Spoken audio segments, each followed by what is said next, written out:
earth. I know you don't know what life is really worth. It's a God that Peter gold. After story and never been told. So now you see the light. Hey, stand up for your right. Come on, get up, stand up. Stand up for your right. Get up, stand up. Don't give up the fight. Get up, stand up. Stand up for your right. Get up, stand up. Don't give up the fight. Most people think praise God will come from the sky. Take away everything and make everybody feel high. But if you know what life is worth, you will look in yours like earth. And now you see the light. You stand up for your rights. Stand up, stand up, stand up, stand up for your rights. Get up, stand up, stand up. Don't give up the fight. You're right. Get up, stand up. Can't give up the fight. Stand up for your rights. Lord, Lord, get up, stand up. Keep us moving on. Don't give up the fight. Yeah. Sick and tired of the kissing, game time to go to heaven in Jesus' name, Lord. We know when we understand. My God is a living man. You can fool some people sometimes, but you can't fool all the people all the time. So now we see the light. What if we gonna stand up for our rights? Yeah, you better get up, stand up. It's on, get up, stand up for your rights. Stand up, right now. Get up, stand up. Don't give up the fight. Don't give it up, don't give it up. Get up, stand up. Get up, stand up. Stand up for your right. Get up, stand up. Get up, stand up. Don't give up the fight. Get up, stand up. Get up, stand up. Stand up for your right. Get up, stand up. Oh, ladies and gentlemen, we will welcome you once again. Hello. Is it great? Yeah, I think it's your music in the background that you probably don't have to turn on. You have music here in the background? Yeah.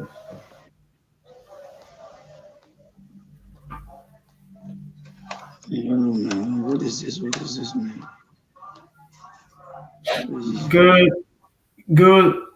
evening, Mr. Yates. Good evening, ladies and gentlemen. Mr. Jara, you can open the show up. Yeah, Mr. Yates, welcome. Good evening. How are you? Oh, God. Hello? Mr. Yates, welcome. Good evening to you. Yeah, welcome, man. Thank you very much. Okay, we are glad to have you on the show today. Yeah, it's a pleasure, man. Me serving on this platform this evening. Yes, welcome, and we are very hopeful that tonight is going to be a very important conversation we're going to be having tonight. As we wait for Mr. James Oil, you know, evening. But let me start by saying welcome to our audience, Mr. Grill. I also want to say welcome to the show. Thank you, Mr. Jala. Thank you for the opportunity again. Okay. Once again, I want to welcome our audience across the world. We want to say welcome to the Citizen Talk Show. Today we're going to be discussing a very important topic. We want to know who are those checking on the regulatory bodies and how that impacts accountability and transparency.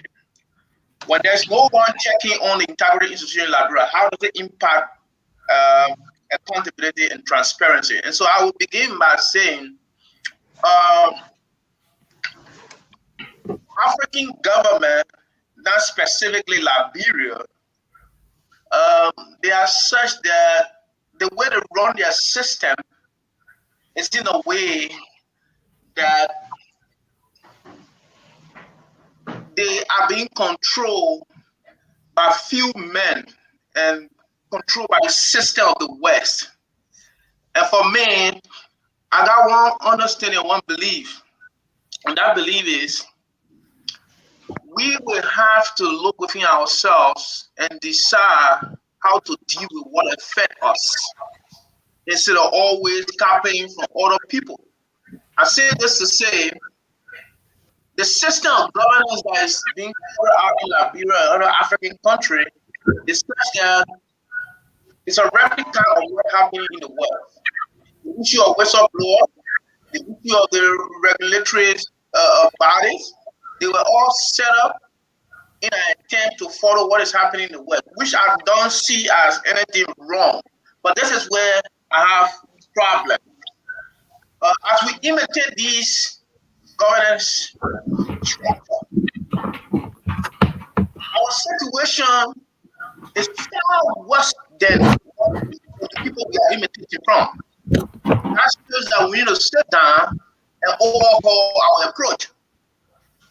This goes to say that institutions that are set up to regulate other institutions. For instance, you have the GSC, you have the internal audit secretariat or agency, and you have a couple of them. I can name them all on. But the big questions that continue to go unanswered is who are those checking on the people that checking other people? Now, GSC goes about doing audit on government agency, coming up with their funding, but we want to know that as GSC is there to ensure that government entities live within the confines of accountability and transparency, what are the scope of operation of the GSC? And how can we hold them accountable for doing what they should do in order to bring about full accountability and transparency? Up to now, I have not heard of any institution in Liberia or any ombudsman or any body set up to review the work of the GSC, to review the work of the Internal Audit Secretariat, to review the work of other regulatory bodies in Liberia. Because we need check and balance. We want to make sure that if we have government institutions that are there to set standards for other institutions, then I think civil society should organize themselves in a way where they will be reported to, so that they will review the work of these regulatory bodies. Because I can tell you for sure, the reasons behind some of these things are to protect certain people. Take for instance the whistleblower act in Liberia. Why whistleblower? I think the issue of whistleblower is to avoid representing evidence in court for people action. So if somebody go about exposing information about somebody, the reason the person, the whistleblower act is saying that the person should be protected and kept confidential is because they don't want to be held with the responsibility to provide evidence. And so this is the same thing with the regulatory institution. And so we are saying, in order for accountability and transparency to be adhered to the fullest, there should be other bodies set up to review the work of these integrated institutions. Because they are not law and gospel. They are human beings like you and myself. They can compromise. They are not perfect. They are people who have interest. You understand? So this discussion today is intended for us to have a conversation on how we can have a check and balance in all aspects of regulation in Liberia. Like, it can't just be left to a few bodies to decide instead of other people and nobody is checking on them. This does not over well for accountability and transparency. So, Mr. Grace, in this vein, I would like to know what's your take on who should be checking on regulatory institutions in Liberia? Thank you, Mr. Jala. Thank you for the opportunity again. First and foremost, I like the fact that you started to discuss the issue of check and balance, because that is one of the key functionalities of democracy. One body checking on another. Another key aspect that is giving exclusively to the legislature is that which we call oversight responsibility. All of those are working functions enabling players to help have a stable and a balanced government functionality. But when you look at the regulatory bodies and integrity institutions, those have cardinal responsibility and roles that must be not just play out, but roles that the individual serving in the capacity must have integrity within themselves to serve these areas. And as you look across the globe, especially in Liberia for case study, you realize that we have had a number of issues, not just occurring in our country, but specifically in our integrity institutions.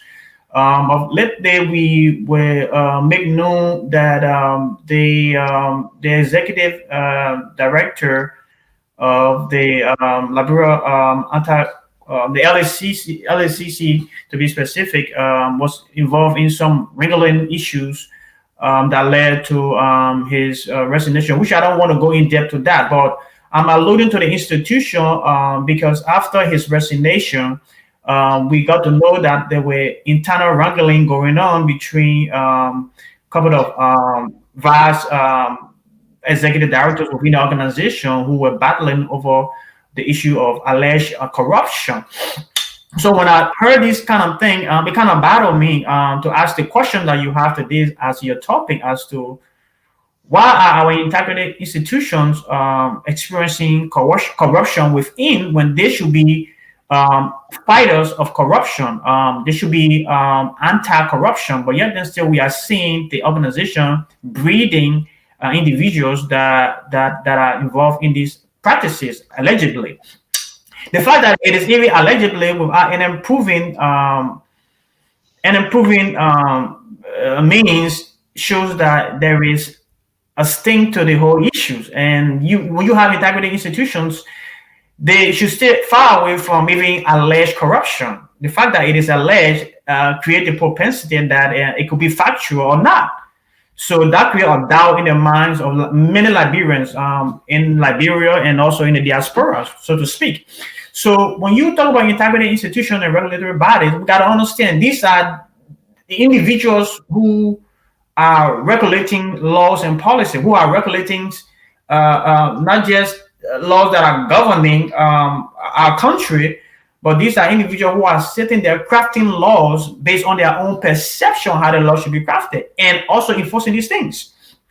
So when you see corruption immingling in these institutions, then you have to ask yourself, are we supposed to be at a point where in now we have also other individuals looking at the integrity institutions?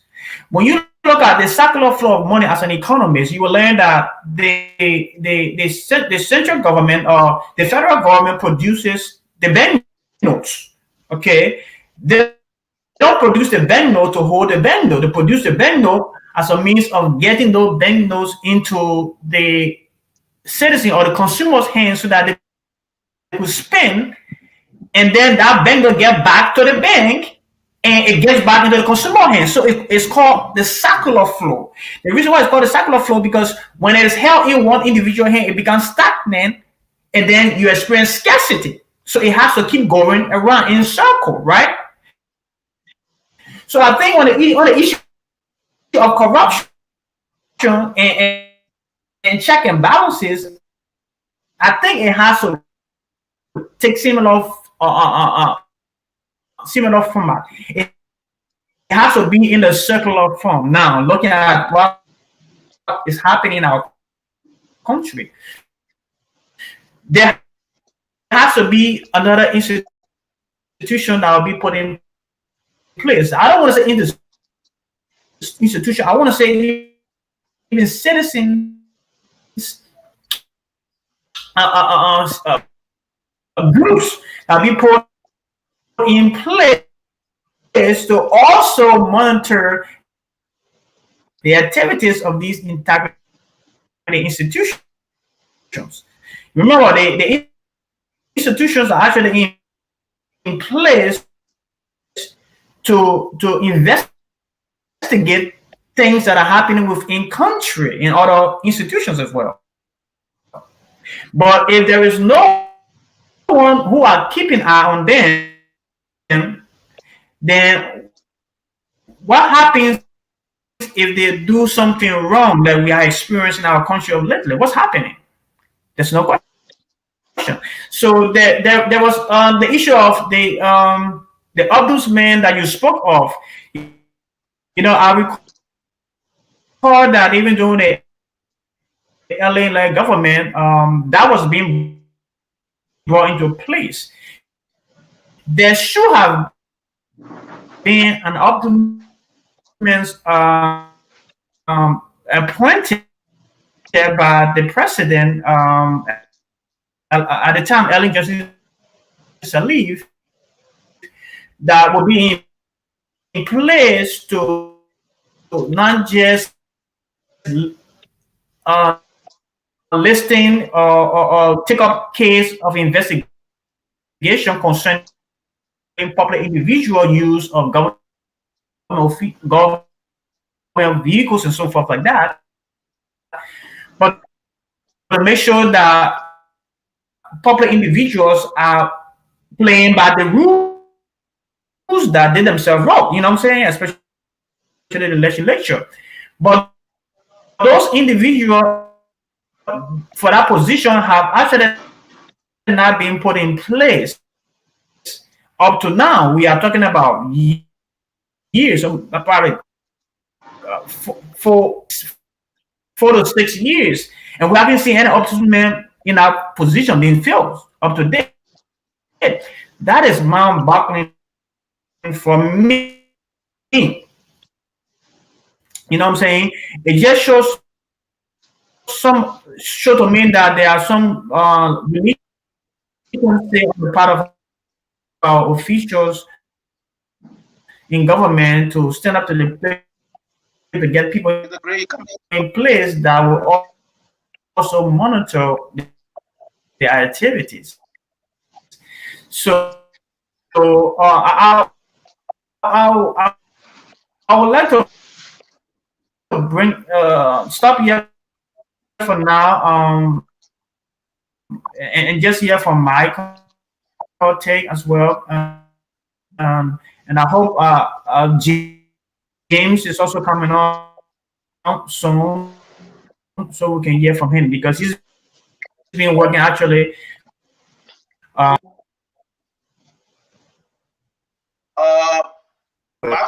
that is my Yes, I'm take here. for that right now. That we need somebody. I'm not sure whether it's going to be a citizen group or CSO. The CSO will not be able to do that, but maybe we might need different form of ombudsmen in different areas, or maybe spread out across.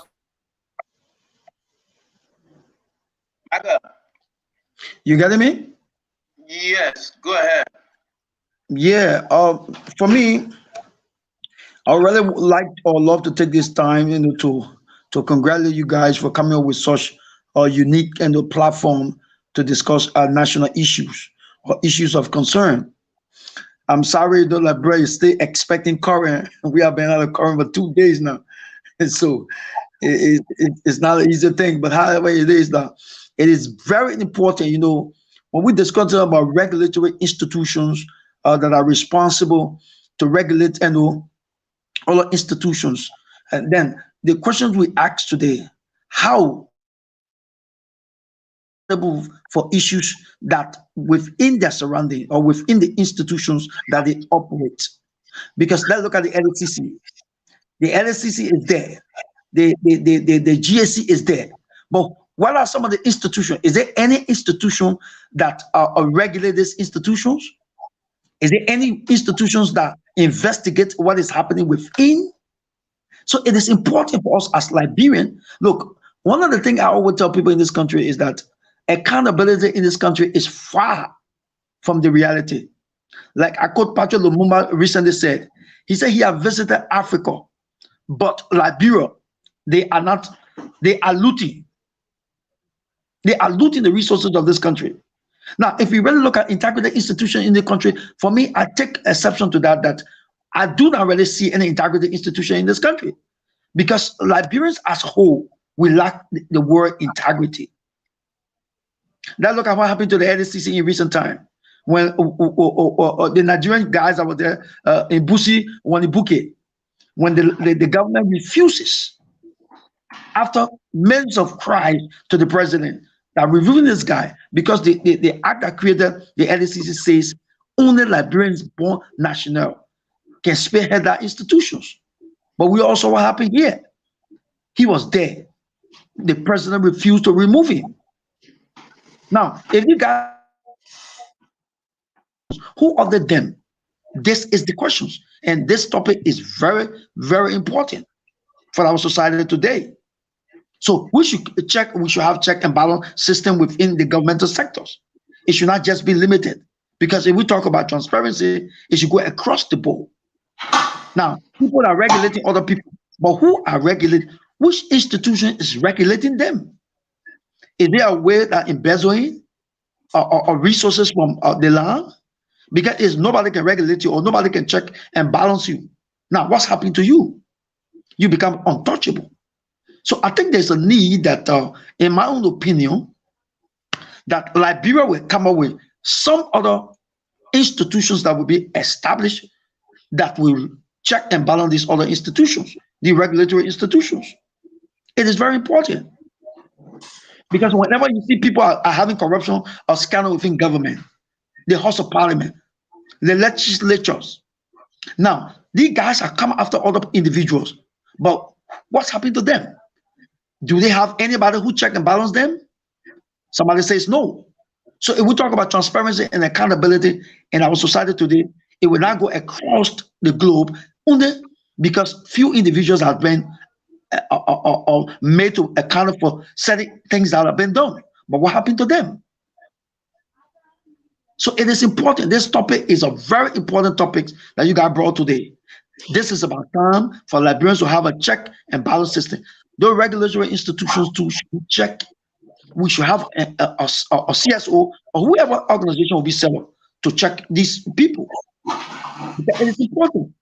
The GSC come up with report on government institutions. But who come up with report on GSC? Who is checking GSC to know whether the right thing is being done? The LSCC. Who is checking the LSCC to know what is happening? I mean, the guys are just operating under the canopy and nobody is coming after them. So in my own opinion, it is good. It is about time that thank God for you guys. See, you guys are set up this medium. It is time for us to discuss it as Liberians. And it is time for us to talk about transparency and accountability in our society. Okay, so it's a great 1 minute. Mr. Yes, you just made a point, and that brings me to a lot of things to bring forth for the conversation. Yeah. You will notice that the PCC, the PPC, yeah, public perception company, yeah, the public private concession, procurement and concession. Yeah, commission. Now, these are people who procure government purchases and other things, and they are standards set by government institutions to procure logistics for government operations. Yeah. Now, they set the standard for everybody to follow. The same with the LCC. Little did we know that there were corruption going on in the LCC. How we were never going to know if the current the former chairman was never told to resign. That was going to be an issue that they were going to cover up there. Because of the resignation and because of some internal wrangling, that was the reason why we got to know that the second chairperson, the deputy to the chairperson, was involved in corrupt practices. Why if the situation was not the case? So this is the meat of this topic. This is the meat of this topic. We will not always have the opportunity for there to be internal conflict in order to reveal corruption. Sure. Now, some of the consequences of this thing is that, you know why our country is poor? You know why our currency is the least? It's not because we lack resources. No. It's because we as a people are not having full duty on how our resources are being expended. We don't know how our resources are being expended. Look at the West. These are very poor countries. The West is not rich them up, but look at our currency. We get the gold mine, we get the diamond mine. The people take our gold, our diamond, our resources and bring it over here. They are richer than us and we are poor. Why? Because of the lack of accountability and transparency. Now, if you look at the holistic nature of our governance structure, it's only intended for people to feed themselves, for people to get food to eat.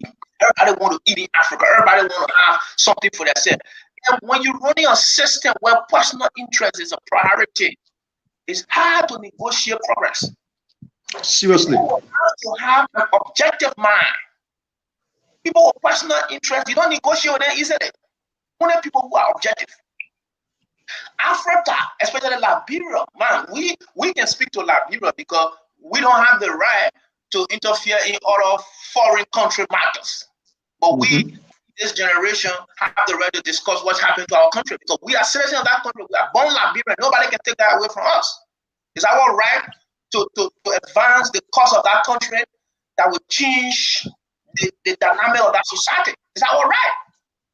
So what we are saying in this context is that there should be a kind of ombudsman body setup, a body setup that will on an annual basis on the operation of the integrity institution or the regulatory body to report to the Liberian people. So the Liberian people will come at the end of the day to decide whether the way things are going will go well for them or they need a change. Our society can't keep going this way. You know what I'm saying? And this generation will have to put a stop to this thing. And that's why we want to mobilize every citizen of Liberia across the world. It's about time we come together. It's about time we speak to our leaders. It's about time we stop depending on other people's accommodation they have provided us and think about how we can seek the well-being of our country. And start all the kind of politics and belly-driven interests that has kept our country backward. I would want to suggest in this discussion that civil society and other independent bodies will have to set up an institution that is separate from government so that these integrity or regulatory body can report to them and they can review that work on an annual basis. Unless there will always be politics done with the Liberian people. And at the end of the day, these guys will benefit only for their own personal interest. And this is what we're saying. Let's look at the PPC, Mr. Gray. The PPC, there are millions of dollars that can go through the PPC. Seriously. But you know, let me just come in 1 minute. Hello? Yeah, go ahead, Mark. Yeah, you just brought up a point to me now that I want to elaborate on it. The PPCC, my brother, look at the concessions agreement that was signed between the government and other concession companies that came to Liberia. Millions of dollars concession was signed. We don't know what was it called. The signatory fees, the back pay, whatever you call it. I mean, for that, Liberians are not aware of that. These guys only sign this contract only in their own personal interest, where they can benefit from it. Where does it go? Look at the gold mines in our county to the Grand Cape Mount County. If you go to the county, my brother, I'm going to send you guys some videos, right? And some pictures You're going to cry at what is happening in our county. The guys are looting the county up. So the concession that have been sound, what's the trickle-down effect on the common people? Are they looking at the interests of the country or their own personal gains? So the PPCC itself, I don't see the need of them even existing. Now, when the corrupt practices have been carried on, who audit them? Who go after them? I mean, nobody. They are after other people for corrupt practices, but nobody's going after them. So it's a major thing. These guys are not signing a concession or in the interest of Liberians, but what they can get as a personal interest. And this is killing this country. I mean, this is the time for us to speak out. Like you said, this is our generation. And if we cannot do this today, it's going to affect us and the next generation to come. Yeah, Mr. Gray, you got something to say? Mr. Jan, I think Mr. James Coy is trying to get to something. Let's see if you wish out him. But let me just speak to the fact that you said that. I'm glad that the president, Mr. Weah, paid a county tour recently to thank his people for electing him as president. You know, another thing to that is at least he will now see some of the reality that are happening in those counties. Some of the happenstance that are taking place, especially as it relates to the concession companies that you guys mentioned about, and they are giving back or not giving back. You know, I understand there is this thing we call corporate social responsibility, but I also want us to understand that there is also an individual social responsibility, and that leads me to say that we must remember, okay, that we all have something to give and something to contribute to our country. And I say this to say that only Liberians can help develop Liberia. We need to realize that, you know, and need to start. When we realize that, then we start to work to empowering ourselves, empowering our people, because our prosperity in my mind and our success and even our development will have to come from within us. You understand? So when we have that mindset, uh, then we can focus our direction on things of priorities. And I know a lot of times the Western world have referred to Africa specifically as a dark continent. And I don't think it is because of the color of our skin or because of the lack of electricity. But I actually think in my mind when I hear stuff like that, I'm thinking maybe it is because of the poverty of our mind.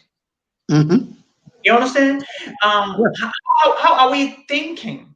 Are we still thinking that somebody always gonna have to tell us what to do? You know, if they want to help, they gotta come and tell you, hey, if I'm gonna help you, this is what I want you to do.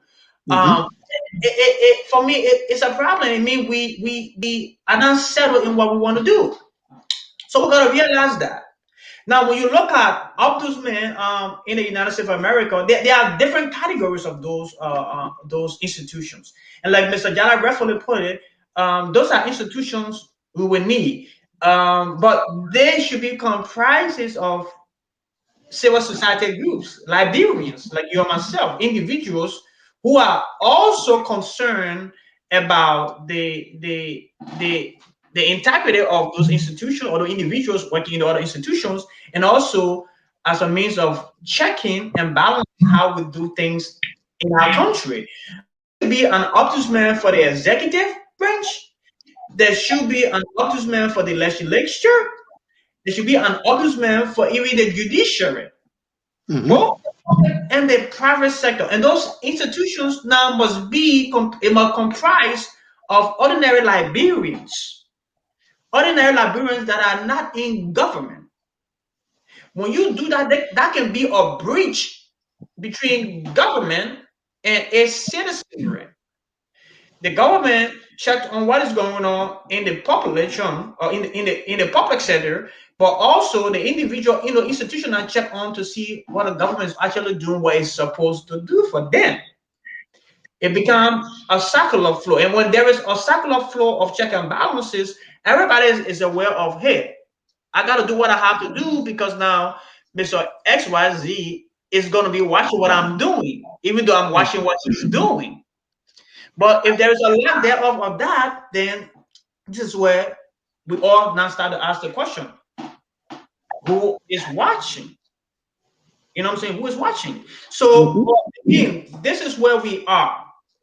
And we are at a crossroads. Some may say we're at a crossroad, but we're at a major part in our country, coming from decades of civil conflict and unrest, the deadly Ebola and the COVID and all that kind of stuff. But I've always said this, and I'll continue to say this. I've always said that when you talk about integrity, it is not when someone's always watching you. It is also, what are you doing when no one is watching you? Are you sincere to yourself when even no one is watching you? This is where we have a lot of problems. I think we lost Mr. Jai, but this is where we have a lot of problems that people always have to watch. Unfortunately, this is where we are, that people have to watch what we do, because now we are not trustworthy, But then how can we elect appoint people who are not trustworthy in their own individual life to this area to serve? Then it become a problem. If someone has an issue and technical issues or whatever the case might be, and then you elect them to represent you, it then tells me what is going to be the end result of their elections, or why were they elected? And what's going to be the end result? At the end of the day, it's the issue of compromising just to get to what they want to get to, which is the idea of corruption. So check and balance for me is very, very key. There is no check and balance in the regulatory bodies and no integrity institution. There is not. You can refer to, you can tell me they have board of directors, but they are not actually charged with that responsibility. There is limitation to that responsibility. I can tell you that for sure. Mr. Yes, I got some concerns. You are on the ground. Thank you, Mr. Gray, for that point. It's very brilliant, and that's exactly what we all are pushing. But I want to get something from Mr. Yes. Mr. Yes, the internal audit agency, as part of this conversation, because there was an audit going on that led to the death of the head of the internal audit agency. Before auditors. Yeah, before auditors die, and that brings to the end of their work, what they were doing, who they were checking on, and what was they checking on, and what was the outcome of what they were checking on. So if there was an ombudsman, if there was a body there that can assess their work, that can check on what they do, or they report to as well. Even if you kill the full auditor, you will still know what went on. Sure. You will still know what is the issue that led to their death, what they were doing. But because there is no check, there's no one checking on anyone. And this is wrong for our African governance system. So I want to know, do you have any idea? I don't know what, but do you have any idea on the work of the internal audit agency as compared to the GST? How the both of them collaborate? Who are they? Yeah, thank you very much. The thing is that both institutions have some similarity when it comes to investigations. The GSC is there checking on government institutions when it comes to check and balance. The internal audit agency is also between. It's like they do more work than even the GSC. All the funding that come within the country, like donor funding. You understand me? Like what happened to the Ebola, the coronavirus money, and all that thing. At the end of the day, IA come up with their own audit on it to get to know how it was spent. And I think what was really going on here between the internal audit and the LRA, that where it came from. And at the end of the day, they were able to tell the LeBron people that funding was here, but the accountability is what today is unknown. I think it was worth something like $60-something million. So the money came, but they said they cannot give account of it. It will not reflect on the CBF or stuff. So how can we really do about it? So if we really look at it today, the guys are just there. The GSC is there. They're doing this almost the same job. The NCC is there. They're doing the same thing. The internal audit. So all these things are just liability on the government. For me, I look at it to be, because everybody is doing the same thing. And today, nobody is absolutely checking on them. Like what happened to the internal audit? Anybody, if somebody was checking on these various institutions, believe me, today we will get some result of what has transpired over the period of time. But nothing like that. So the guys are just operating within themselves, and nobody audit them. So yeah. Sorry. Here's a question that I have for you quickly on that. Just before you go, and James can come in. Yeah. Is it going to? Is this something that's going to be workable when we have the executive appointing someone to serve in that position? For me, no. Would it feel accountable to the executive? Not at all. I think it should come from civil society, comprises of other prominent Liberians. Because if the executive makes an appointment, it becomes the same old thing. It means that they are answerable to the president, the way and pleasure of the president. Don't forget that.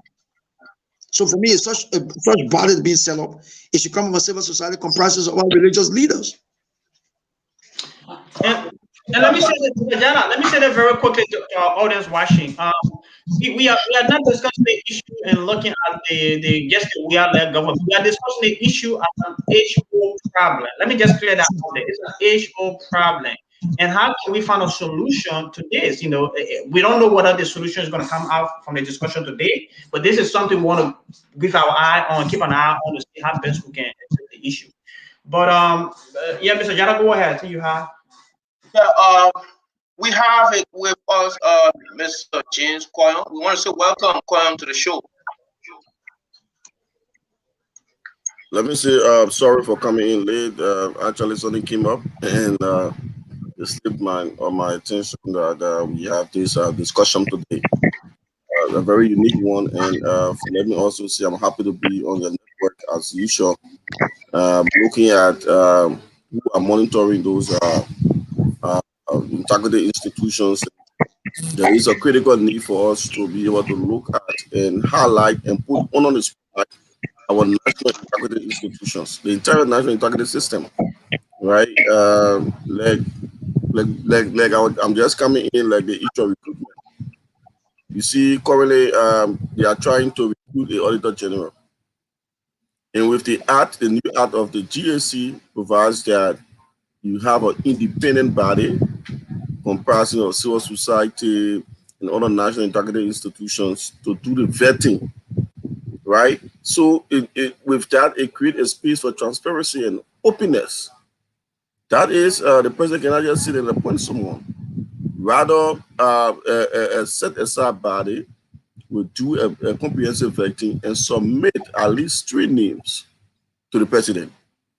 And all of them will be like meeting the minimum requirement, the qualification, and all the background check will be done by that vetting committee. So I think it's something now that we are interested in, to be able to look at the different laws that establish those different institutions. What are the different processes leading to that recruitment? Because if we don't have a unique recruitment process, we'll be having people coming to those institutions who are partisan. And most of the national integrity institutions, you should not have partisans there, right? You can get someone who is carrying the flag of a political party, going to serve as a referee, right, for a particular institution. How will he go after his colleagues? So I think for us, our position will start with looking at the different acts that establish those institutions. Then be able to look at what are the challenges in terms of how they carry on their work, What are gaps in terms of how open and transparent their workings are? Because if you don't have a clear law, that's a complete escape route for them, right? So they'll be saying the law said this.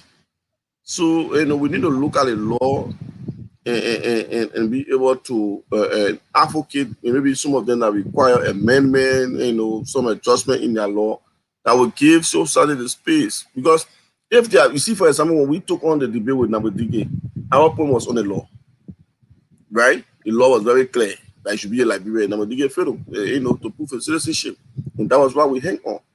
Now, if you have a law that will prevent certain issues, and we're debating it, definitely we have behind the law. So we are very interested in that.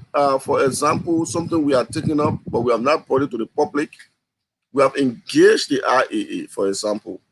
In October of last year, right, the IAA responded to a Facebook post from an individual concerning the audit being conducted that was being carried out on an incident management system of the group that managed the entire COVID-19 process and funds that came in. So the IA responded in a press statement that they were conducting an audit, but then the auditors have not responded to the audit, and the audit have not been concluded. Right? Since October of 2020, we are in 2021, March. Right? They have failed to even inform the public or to say where we are with this particular audit report. Audit report have been concluded. We have submitted a report. So we are engaged in it right now. We are on a diplomatic, engagement. We have communicated with them, telling them that they should come up with a report. So some of these issues, I've been trying to search and even get the law, right? So if we'll be discussing these kind of issues in terms of who monitoring, for example, in other countries, like, for example, the issue of the code of conduct, we also they could not go nowhere because rather that you have an ombudsman, right? So with all the ombudsman, you can implement a law. So these are issues and gaps and challenges in the different laws of these different institutions. So if you look at the law, who's will check on who? Who's will audit the for example, who's will audit the GSC? They can audit themselves. What the law says, right? How periodically are they being audited? You see, so like I said, I think if you follow my recent post, is that we'll be watching the watchdogs. And to do that is to look at their laws, what their laws are saying, what are the gaps, what are the issues that place doubt cloud or the institution, what are the leakages and the issues that will make, for example, that corruption taking place in the institution, we don't know, right? When was the last time we hear about GSC being audited? Can you imagine for 5 years, where James Fredder was head of the LCC and he could not submit to audit? So he left that. There was no audit conducted on the LCC. So the issue there, who is watching, is a very big question.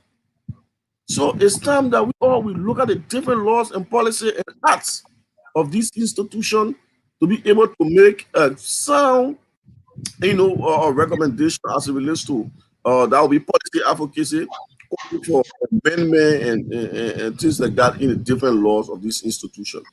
So I think that is just my introductory point. But for me, I think that's the angle we should be looking at it. Because if we don't have clear understanding of the laws that establish different institutions, mind you, the guys have able to cheat themselves using the law. Yeah, Mr. James. Let's say that. Mr. James, I'm sorry.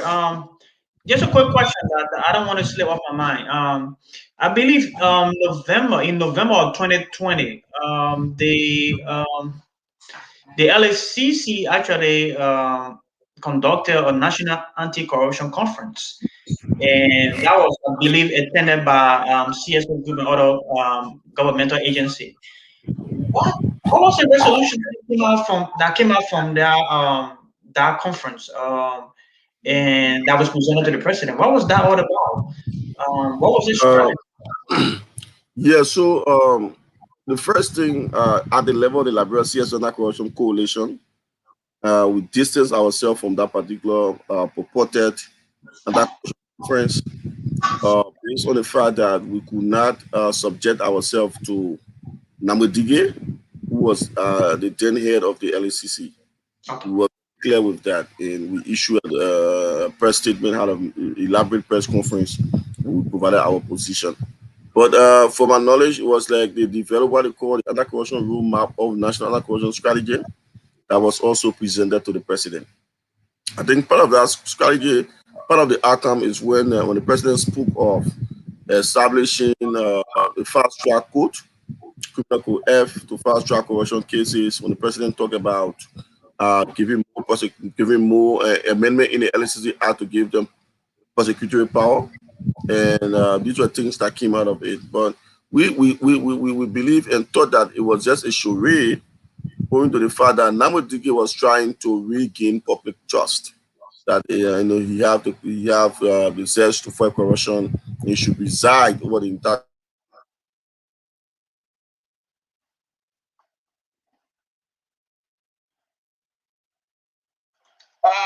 Mr. Koyon is like, Yeah, I think the internet trying to. yeah, no problem. So we distance ourselves from it. So right now, the entire LAC is in disarray. And we have called for an independent investigation because the recent Hulu battle between the executive director and the vice chair, Councillor Kandu Barbala, the issue raised by the executive director were a grave allegation of corruption, misapplication. And in fact, Kandu also raised the issue of the outgoing, who is the former executive chairperson of abuse of power as well. So we thought it was the LSC should not be the one to investigate themselves, because you got two higher ups, it will find of interest, to find their own main come to investigate them. So it's something that we cannot get a clear understanding in terms of what direction the country is moving in as it relates to the fight against corruption. But to conclude on my point, and maybe I will come back again at this point, is like, if we want to clearly look at the different integrity institutions, like we say, putting a complete spotlight on our national integrity system is to be able to look at the different laws that establish those institutions. We agree that Honor Malan Salif, she described will show that Labrock will meet some international benchmarks as it relates to maybe the UNCTAD declaration, a calls for national establishment of anti-corruption institutions, things like that. But it's time that we review some of those documents to ensure that they meet with present day reality, right? What is happening now. Like I said, that no one can tell us now when last the GSC was audited. These are information should be public information. It shouldn't be secret, right? And even in 2019, when we launched the Asset Declaration and Advocacy Project, the AD MAP, I made that project would not go far because the same Hulu value with the same LACC. Because under that project, we had to work very closely, right, with the LACC, because the LACC is responsible to implement our asset declaration regime. So when I work with them, because they see Namudige issue, we are very, so under that project, we are calling for example, making asset declaration information public. Our current law says it should be confidential, right? So, like you see what I was saying? So you found public official, like you remember when Paul behind the president to declare asset? Yes, President Joe Mann, we had declared asset, but it was not public because the law provides that it should be confidential, right? So these are things that we will look at the different laws and see that it should be, you know, these laws have lapses. They have, issues that are not clear, yeah, big ones. So until we look at the law and make it simple and very clear, this entire institution will have things that will always be handy for us, and they will always use the law to protect themselves. So I will pause at this place and then we'll continue. Okay, before I think Mr. Gray, this remaining segment of the show should be to get our individual suggestions on the way forward on how these challenges can be mitigated for the growth and development of our country, because accountability and transparency, if we can adhere to it, I can tell you our country will be far away from economic growth and development. And so I will start from my end here because, like Mr. Coyle said, that the GSC is auditing other people. No one is sitting on the GSC. But I think my concern here is the GSC is the one that also audit the internal audit agency. Does the GSC audit the internal audit agency too? Mr. Koya? So I'm laughing because it's even confusing. Who audit who? So, yeah, so that's what it's not to my knowledge. I know what they do. Because I know the GSC is responsible to audit government institutions. That's what I know. So because I just learned from Martha that the internal audit agency was the one that was responsible for auditing the Corona funds that were given to the Liberian government, along with the LRA. So I want to know, they had to do that before the GSC come in to audit them. I think so. That's my understanding of what is supposed to be. No. To my knowledge, the IAA, their own method is to mitigate some of the risks in the system. So that is why you have internal auditors at different government institutions. But then the IAA can be, they go on special assignment. And I think the issue of the COVID-19 funding was a special assignment. And that is why we are calling for the publication of that report like we did with the 25 million. So we all know that 25 million mobile exercise report is all the way. It was a fiasco one. We fought all the way again. It was one of our kind of calling for the removal of number ticket. And we are telling our barrels now to the IAA, they will release that report on the incident management system. Is something that we need to know. The Liberian people need to know. They can't be so, like you say, it's confusing. Who are they who? We don't know. So the law will tell us who do that. Yeah, so Mr. Koya, with that, I think that's a kind of tax that will be very hard to accomplish in the absence of institutions that are set up to check the work of the IAA and the GSC and other regulatory institution or integrity institution. So that would be an endless battle, because once those guys die, I think as far as they're concerned, they have destroyed evidence. They can't get the auditor do their work. It becomes a question of work, because those information are now made available to another party to investigate to see whether, according to their own internal policy, they met their own standards. So that's why people saw it. They are killers. The killer of the auditor saw it very important to get rid of them, because when you get rid of them, you terminate the entire source of the information.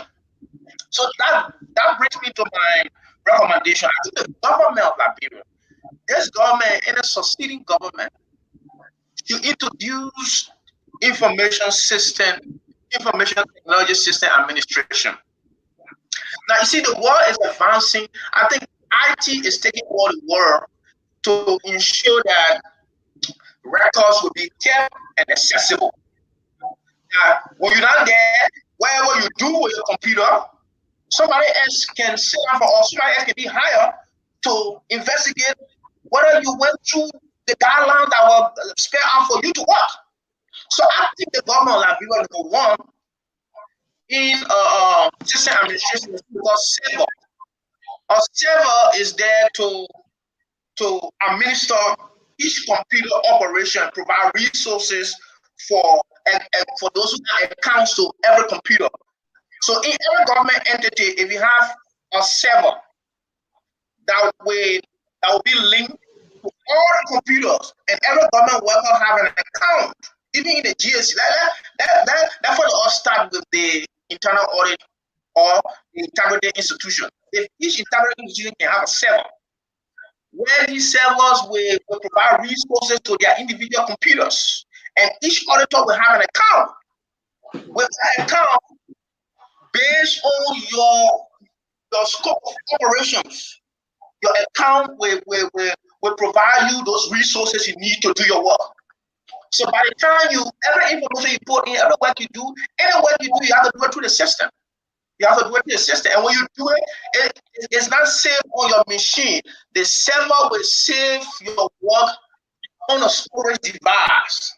You can have a centralized storage device either at the executive mansion or somewhere where people with authorized credential can access information or report portal. Now, with this, we can be assured that if we establish a civil society organization or the religious council, or any group of people that are outside government, they can be able to go into those reports and see, even when the guys die, you can know that exactly this is what they were doing, and these are the outcomes they had before their death. Now, why I say that our government, when I was in the LRA, our people resented technology. They don't want that technology. They were complacent with the manual approach. Because with the manual approach, you can destroy evidence. But with technology, everything you input is either stored in the cloud or stored somewhere that is accessible to people with authorized credentials. You think our government will be willing to introduce some of these technological advancements that will help us to introduce accountability and transparency going forward? Yeah, let me come in quick before Jimmy answer that question. We had a situation with the even I don't want to bring the legislatures into the picture, but we all are aware at some point in time that I think a donor partner actually donated a system to actually monitor and monitor the votes of representatives or senators in our legislature as to how they were voting. That kind of system to check as to how they voted on. And as I learned that if that technology that was being introduced or being trying to get into the system over there was being denied by a lot of our lawmakers. You guys are on the ground. I'm not sure how true that is, but was it really true that some partner actually donated that technology for them to use to make that work much easier? So at least the librarian people can know exactly how to vote whether yes or no on certain issues that are affecting their lives. Well, Do you yeah, want to? let me come in. Yeah, what Gray just said, as far to my knowledge, over the period of time that I cover electoral processes in the country, for me, I've not seen that yet. Maybe it's here, but it has not been introduced in the process. So that I can tell you, from my own knowledge, I've not seen that, because even they just in the election, I cover it up. I did not see that. No, Oh, okay. Let me come in. Let me come in, Craig. So, Craig, let me come in. The legislature, yes, a machine was donated by USAID, a voting machine, and the guys willfully refused to use that machine because when you use the machine, it will definitely a issue, right? So that ingredients of debate and people have to vote. Usually, you know that voting, everything are voting. To take that decision, the machine will tell you who vote yes, who vote no. So they don't want to. So they refuse to use that machine, and the machine at the export said, "Now you know it's only sit down for long." Honestly, it was donated by USAID. You know, I follow up with the election. One of my colleagues he run a legislative governance project. You see, when they say lawmakers school card coming up, so they do all of that, and he said that the machine I know, but it was donated by US. But you know, James, what we're discussing about accountability is where some of these things come from, because these guys don't want to be held accountable for what they do. Yeah, but in fact, the guys they don't even have a website in time and age. So you see, how do we go from here if we cannot have a system that is being set up to provide accountability and transparency within the country? How can we run this country on a smooth path when our leaders are not willing to be held accountable for some of these things they do? My man, this thing is just an old age problem, but I'm glad that we are discussing it today, and I hope we're going to continue on this path and to make sure to see that our country, get on the right trajectory. Definitely. So, like the issue you talk about, how we can utilize information, RCT, information communication technology. I think Liberia, we are still a little bit far, but not too far. Like you said it right there, we are with the LRA when the issue of CTAS, the issue of ATAS, TAS, and all the system came in. And definitely even people that are working in those systems, have issue with it, to use a computer because they fear that they will undermine, their own way of working. Because like you said, Anderson in CTAS, everybody will see it, Jala. You know that. And people are afraid. Yeah, it's not just unique. It's not just unique to one institution, right? I think there's something like you said, it should be rolled out holistically across the government. But like I said again, right? Everything we do, the issue of the law is very important. No Liberia law being it, Mm-hmm. hide. So even if we want to involve technology, right? What the law says. So like I said, this is something we're going to be working on. Going to do enough research on each of the institution. Look at their law, what the act Mm-hmm. is, and identify gaps, identify loopholes, and then it's where the issue of policy advocacy comes in. So if it require us like now advocating for amendment in the GSC Act, saying this is the loophole, this is the soft spot, right? Then it creates and people it will grab attention. So if we are raising the issue, for example, who audits the GSC? I think to my knowledge is a standard auditors. Usually guys come in is a standard audit. Is no because they are the supreme audit institution in the country. But my thing now is a standard, right? Is a standard auditor coming in. How often, what the law says, how often should be audited? You getting my point? So because the GSC Act states that every government spending entity should be audited at least within a year. So they get a power to audit anybody within a year in a government spending entity. But then how often they should be audited? We don't know. So now we'll do the study, come up with findings. And if we look at it and we are seeing it rationally that it's not fair enough, there's a need we amend the GSC Act, there's another advocacy issue. That would be So we look at like the LACC, we look at all the different institutions. At least one person should be audited, and the audited financial statement are published. It's not secret thing. That's our point. So if the law says you should be audited in 12 months and it should be published, that's the law. Then when you fail to do it, we hit on the law and jump on your neck. Incident that make that it will be clear, it will be serious policy issue. But now if you don't have laws in place, and then to advocate is difficult. To advocate will be difficult. So you should be able.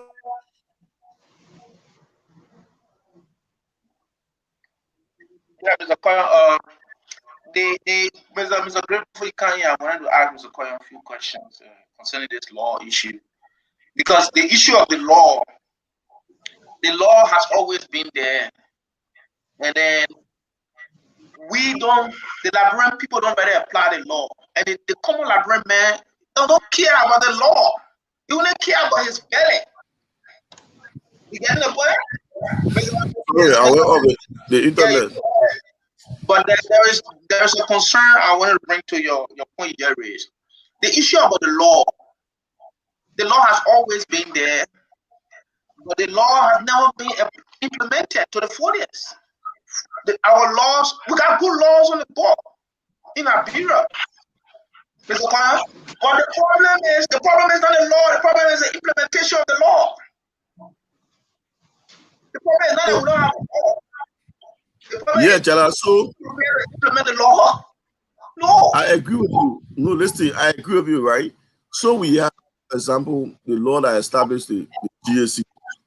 We agree it's a good law, the GSC is a good work. But what we need to do is to do a text review, right? That is to sit down, look at the law, identify weakness in it, and use that as an advocacy tool to increase advocacy. So because the law is there, but we are, like I said, we are not been going at it point to point. So it's where society now sit down, look at the law, and follow the institution workings. Then you get erect. Say, Mr. XYZ, your institution, this is what your law say, but this is what you are doing. You getting my point? So the law, I don't cry into the law, we're going to implement, but what are we doing to implement the law? Are we creating checkpoints? And what we are prepared to do. We want to start with these national integrity institutions. You have nobody that will say, who Washington? Nobody creating checkpoint for them. They feel that checkpoint. The question: how does that impact, according to your suggestion, how does that impact accountability and transparency? If we log into the law and say, okay, GSC is supposed to do this and you're not doing this, you know, how does that impact accountability and transparency in your own? Okay, so let me be more practical. In 2016, right, when we noticed or also observed that the LCC was not being audited since 2013. And what we did, we researched the law. And the law was that LCC is to be audited by GSC. And it clearly states that GSC should audit every government entity within a year, right? So asking, so yeah, when I agree, so now you can be overwhelmed, you challenge, a lot of audits going on. But after 1, 2, 3 years, you get audited by particular man. So we wrote the GSC, citing their own that says you audit all government spending entity, right? So by that time, I was leaving, coming on ourselves for a short stay. So that debate was not sustained, right? So I'm saying this to say the law is very important, Jala. You cannot do anything with it, outside of the law, because if you want to be accountable to issues based on what their law says. So, for example, the question you asked: how do we promote transparency and accountability? Right. So the issue now, what the law says about audit, we push, for example, all different institutions have their own policy and how they do their working. Right? So what the law says in terms of openness, if the law is closed, there is a problem. If the law says, for example, you should publish your financial statement, you should do this, most of them are not doing it. How many of these institutions even submit performance report for the budget performance report? The PFN law is very clear on that. But people are not submitting. You see how the advocate is winding up implementation of the PFN. People don't submit budget performance report the year end, they get them money. Before I forget the point you just made. If you say by holding them accountable to say according to their own rules set, if their rules say you should publish your financial report at a given time, they should publish it according to the law. But my point is, the answer of technology, the man can come up with anything and publish it. How do you do due diligence to ensure or to verify that what you publish was actually, because we look at the issue of transparency and accountability. How do you, what are the sources that you use to validate that this was published? We got another source to verify that this is correct. If they publish anything, how do you go? So that is in respect to accountability and transparency. How do you go after to come up with it? Look, Jala, the fact that the information is coming in the public space, right? Now you want to get it again. You almost like you get a document and put it on. Yeah. You get them up. The man get a hard drive. The man get a hard drive. He has the hard drive. No, but James, I'm not going to you. You said something. You said that there was a law for declaration of assets, not the publication of it. All right. So I think there are limitations to our law. Like you said, we need a depth review of these laws to understand what are they saying. What are the limitations in the law? Because the law is saying I can I can declare my assets, but I'm not on an obligation to publish my assets. When you're publishing, it's made public. You know what I'm saying?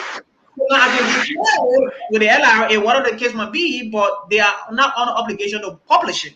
They're not on obligation to provide to the public. Then there's a limitation in there. So we got to look at what are the institutions and review these laws. Because now the question is, who wrote this law? Were they just a copy? But the law just copy from other countries to just fit into our country without even making any revision to the laws. And how long will it take for us to review the laws? Should we just have a law that's on the book for 20, 30 years without revision? Hello, gentlemen. Yes. So, okay, come in. I don't know whether you guys are getting me, but there's a heavy downpour of rain at my end. I'm not getting anything much from you guys. Sorry for that. Now these are some of the reasons we discussing today. The issue of electricity in Liberia. We just learned that the least village in Ghana are they auditing the LEC? The GSC auditing the LEC? These are things, but so let me come in as it relates to why when people publish information, it's very important, that transparency. And the issue like Gray was saying, right? So our current asset declaration regime requires that assets declared are confidential. And the asset declaration regime is being implemented by the LACC. So LACC is the custodian of the asset declaration information. Now, the issue is that while openness, publication will help transparency and accountability, Chala. For example, John Brown is a public figure, right? If John Brown declare an asset, he get plenty of story bidding or what? You want me bidding what?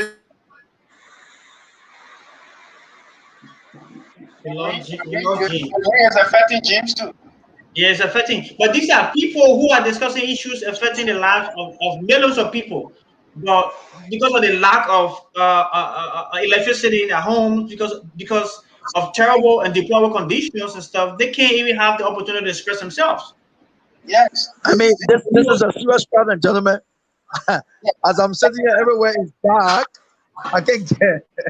That is why we decided that we will not just sit in anywhere and continue to listen to quality as usual. We should discuss the issues that affect people so that life can improve.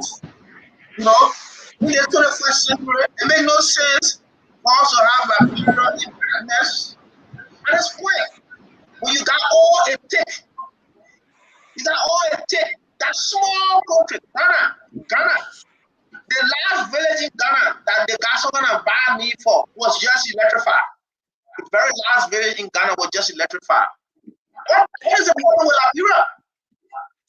So yeah, it's a good question. So back to the issue of how does it affect accountability and transparency? So if the law is saying that you can declare your assets, but it is now mandatory that your assets be published. Now, what if the assets got a lot of sticker issues or issues surrounding the assets is ambiguous? You understand?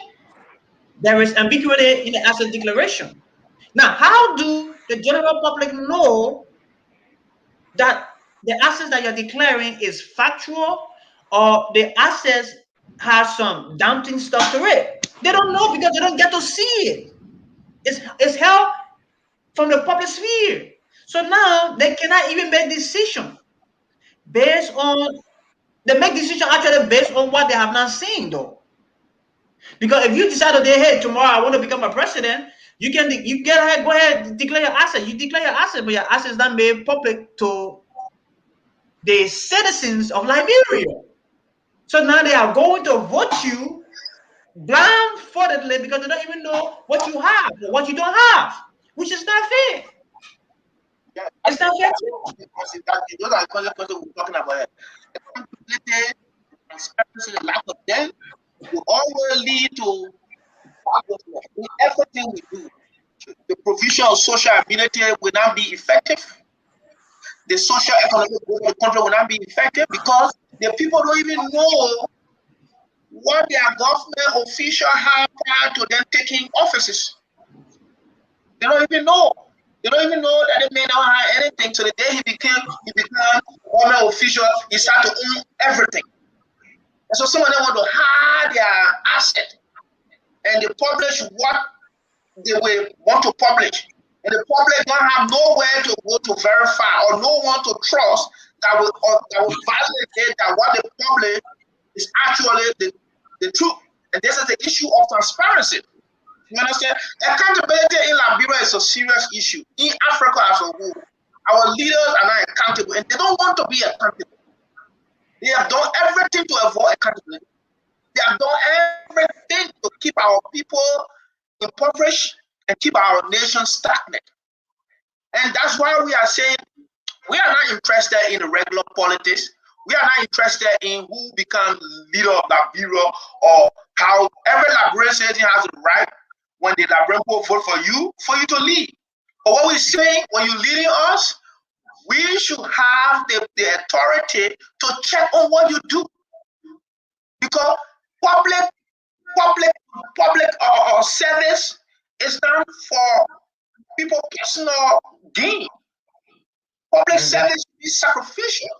And when you decide to come into public service, you must be able to know that you're waiving your privacy. You're waiving your privacy. There's nothing again you should be taking or hiding from the public. You understand? Unless we reach to that stage where we will want to make everything public, transparent. And we have even the least citizen knowing how their government spend every dime they contribute. And there's a reason why our government is so dependent on foreign resources, Mr. Gray. They just depend on foreign resources because they can't get the trust and confidence that people to contribute to the national growth. They can't. Because they are people themselves, and this is a culture that we've been breeding for over 170 some more years. This is a culture we've been breeding. And our people, some of them will say, okay, no problem. When the next group leaves, then the other group comes and say that what time? We're not going to do the way the other people do too. And the other people they were not transparent, they were not accountable, so we're going to do the same. So African politics, Liberian politics is about when the other people take power, and they turn to steal, and they turn to loot. When the other people, when they finish, the other people take power, and they turn to steal, they turn to loot. So our system of governance is all about feeding our stomach. We're not building wealth for our generation. We're not building wealth for posterity. All we're doing is we're living for our belly. And this is not good. If we look at all those that serve our country, what is the best history we can allude to? Even President Tubman, all the people coming forward, there was no example set. There's no president you can be proud of.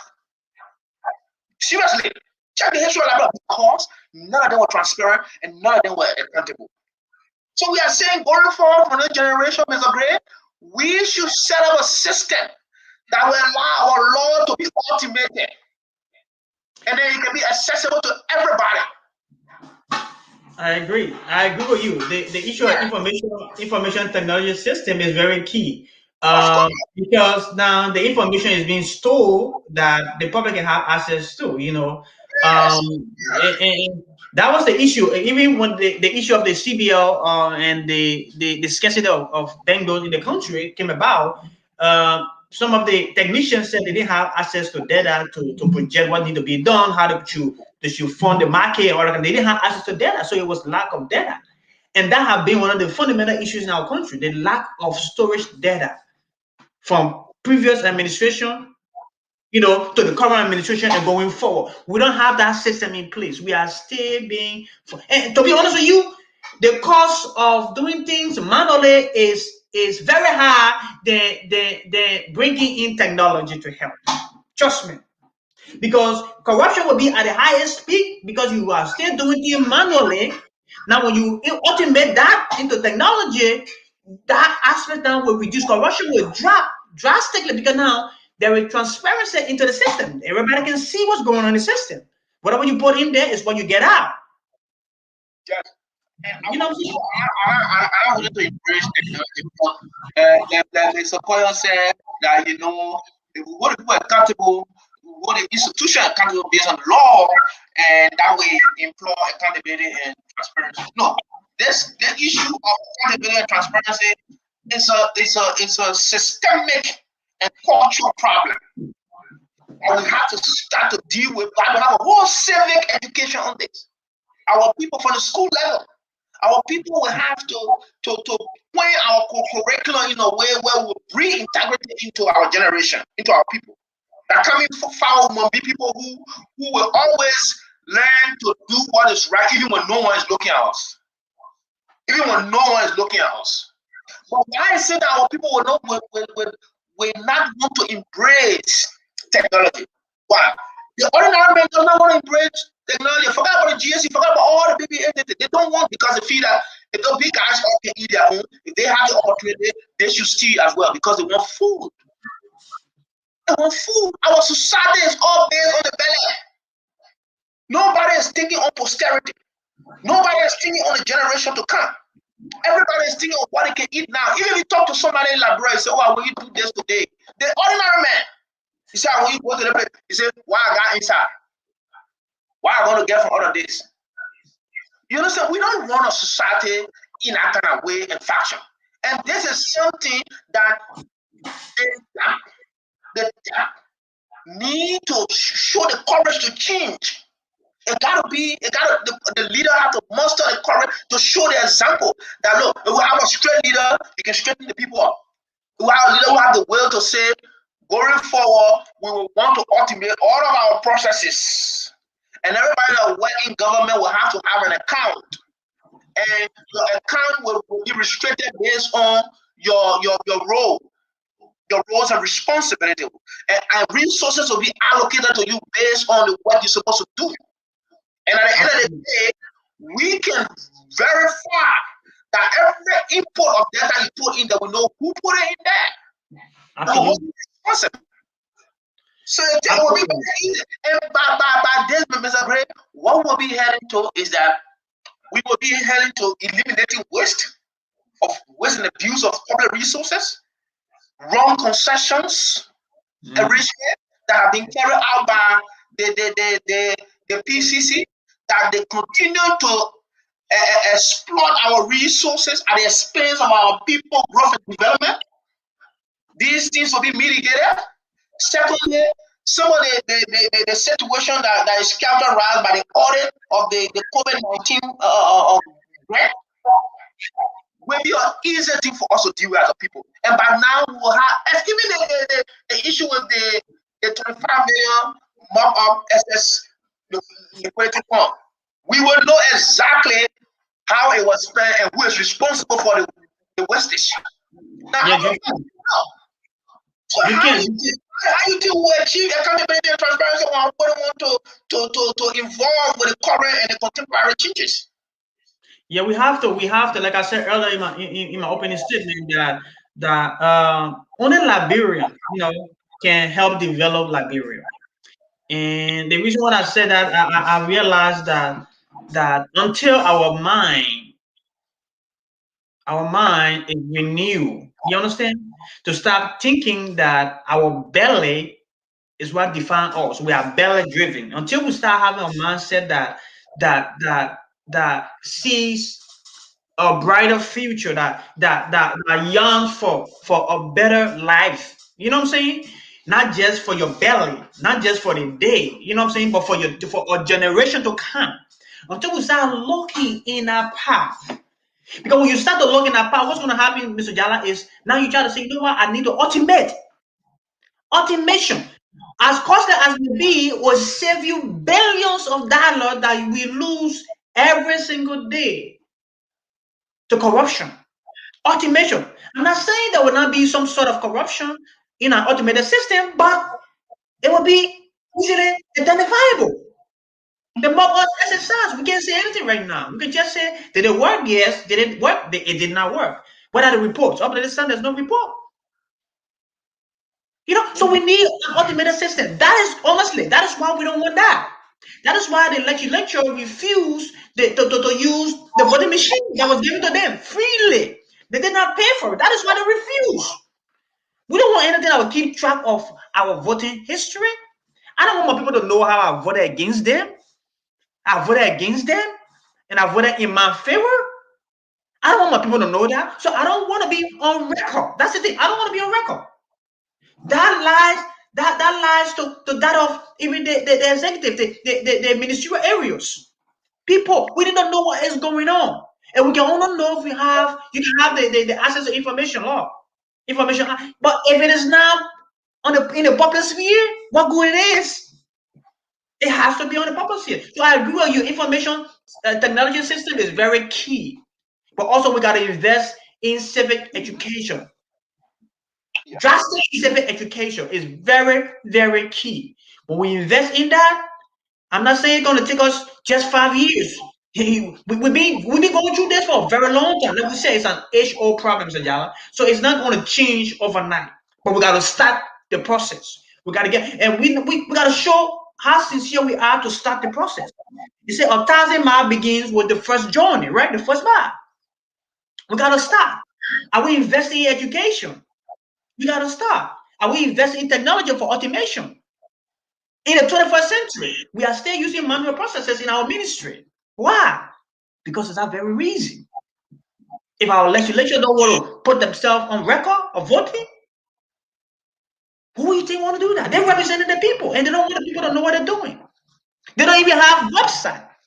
Like Mr. Kwai was saying, the legislature doesn't have a federal website. So I can't even hold the individual legislatures to have their own website. But who are those that want to lead by an example, you have an individual website to publish their activities in their district.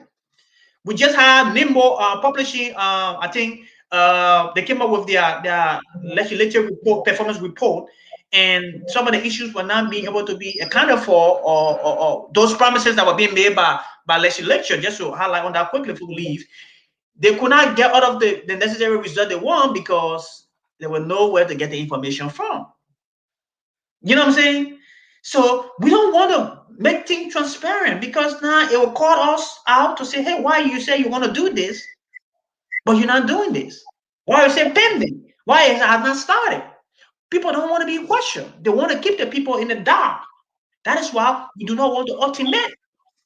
So until we work on renewing our mind and bringing automation into our system, it's going to be a challenge, my brother. It's going to be a challenge. Yeah, and Mr. Gray, we just had to tell me because we want to get the issue to court. You see, some of the problem we got in Liberia is that the mindset of Liberians. The mindset. We need to change our mindset. Let's just take it from the lower level. Even people that in the farming industry in Liberia, people will farm just to feed themselves. If we always think in a way that we will have food to eat, we will never progress. We will never advance. We need to learn to start saving for posterity, for generations to come. We need to do things that not just for ourselves, but for others that will follow us. That country is too small to be backward the way it is. And our leaders are such that they are so complacent with the fact that the whole country, the youth of the country, everybody want to leave. Everybody want to leave the country. Why? Because they understand that there will be no accountability on the governance processes and nothing will be transparent in our country. You understand? And our country has been sold to the West. You understand? Our country has been sold to the West. What is happening to Firestone? How is Firestone contributing to the employment saga of Liberia? We have over 75 or 60% unemployment in Liberia. People not having jobs to do. When you got multilateral companies exploiting the resources of the country, taking it to their foreign country, creating employment for their people. Nobody is checking on how the concessions have been derived for these companies. What is there for the Liberian people?